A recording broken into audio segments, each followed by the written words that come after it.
Hello, I'm Bahram Jam, and I invite you to join me for 5 minutes of movement. Why? Because if you're thirsty, you need to drink. And if you're hungry, you need to eat. And if you're in pain, you need to move. So let's begin with jogging on the spot. This is one of my favorite movements to do whenever I've been sitting for a long time, or anybody who's been sitting for a long time or hasn't moved, to start jogging on the spot for a minute. I learned this from a patient of mine. She was 90 years old. I asked her, so what activities do you do? And she said, every day I jog on the spot for 1 minute. And I said, really? How long have you been doing that for? She said, I started in my 60s. And I said, why?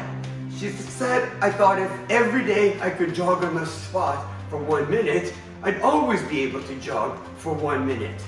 And I thought that was simply brilliant.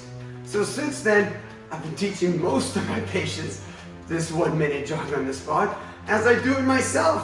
Whenever I get up, whenever I feel like I need to move, I just do this. And the 1 minute is just a suggestion. You can do it for 10 seconds, you can do it for 30 seconds to get your heart rate up.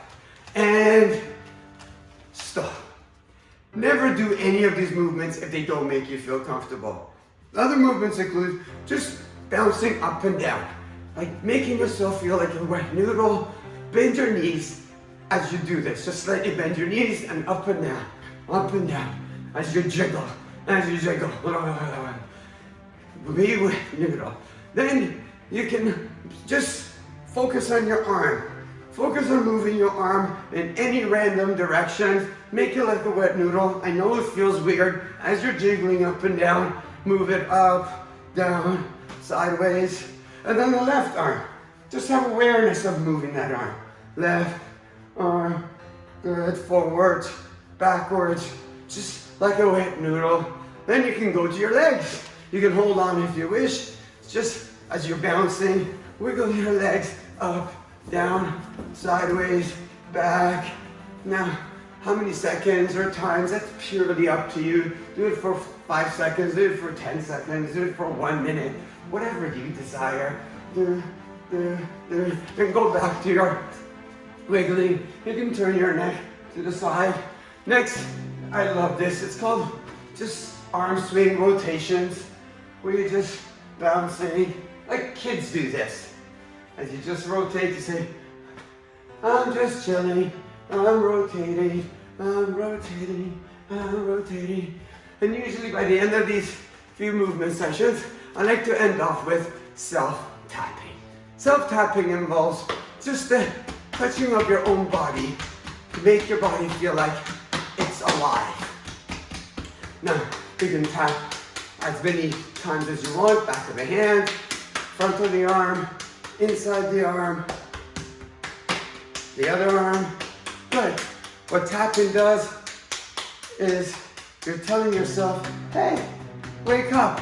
Front of the thigh, outside of the thigh,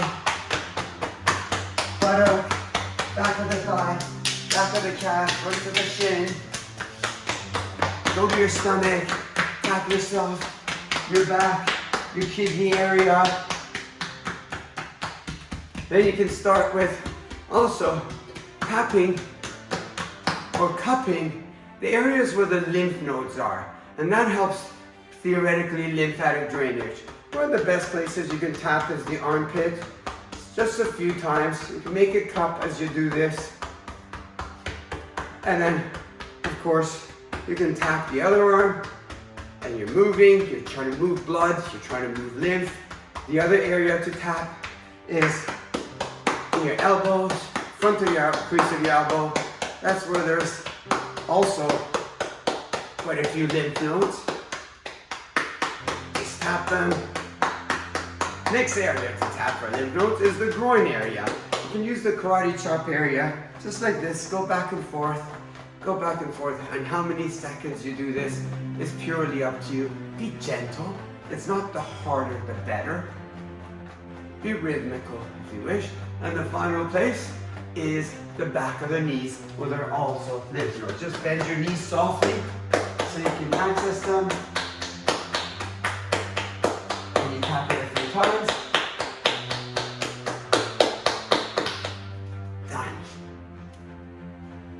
Breathe in and breathe out.